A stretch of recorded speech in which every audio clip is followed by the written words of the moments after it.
Hello বন্ধুরা, good evening. আর এই দেখো মেনু, এই দেখো মিক্সচার মানে এই দেখো, দেখেছো? এই হচ্ছে আমরা ছোটোবেলায় এইভাবে আমরা কিন্তু মিক্সচার বানাতাম। এখানে আছে শসা, পেঁয়াজ, লঙ্কা, ছোলা, আর আছে তোমার লেবুর রস, আর আছে চানাচুর।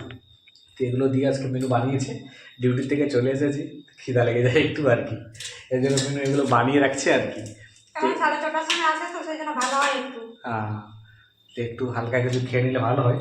তো ছোলাটা কিন্তু কালকে রাতে ভেজানো ছিল, যে গোজা হয়নি না এখন। গজা হলে ভালো লাগে দেখতে, আরো খেতে ভালো লাগে। তো গজা কিন্তু এখন হয়নি। সেভাবে খাচ্ছি, সকালে ছোলা খাওয়ার সময় হয় না, কাঁচা ছোলা থেকে যায়, এগুলো বিকেলে বলে সিদ্ধ করে দেয়। তো আজকে সিদ্ধ করে নি, আজকে এগুলোকে এই দেখো মিক্সচার করে দিয়েছে কিন্তু। আসলে কালকে শসা এনেছে তো সেই জন্য ভেবেছিলাম যে মিক্সার বানাবো, সেই জন্যই আমি আজকে এটা ভাজিনি আর কি। না হয় প্রত্যেকদিন আমি ভেজে দিতাম ওর ডিউটি থেকে আসার আগে, কিন্তু আজকে ভাজিনি আমি মিক্সার খাবো বলে। আজকে মিক্সচার বানিয়ে দিয়েছে সেজন্য। তো যাই হোক, কি বানিয়ে দিয়েছি? মিক্সচার যে হ্যাঁ, ওটা দেবো। না আমাকে মিক্সার শুনতে পেলাম আমি।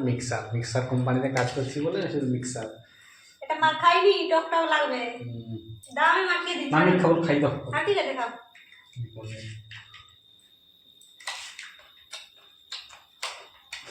লেবু বেশি হয়েছিল। আরে মাখাইনি এখনো, মাখাইনি। মাখালে ভালো লাগবে না। লেবু লাগছে। ধনিয়া পাতা যদি একটু হলে ভালো হতো।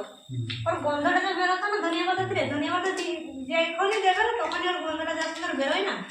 খেতে কোনো খেতে কোথায় আছে? ভালো লাগছে, খারাপ লাগেনি। তোমার খেয়ে নি এখন এগুলো। ভালো লাগছে। চলো এগুলো দিয়ে নাস্তা করে দেবো আমার বিকেলে এখন।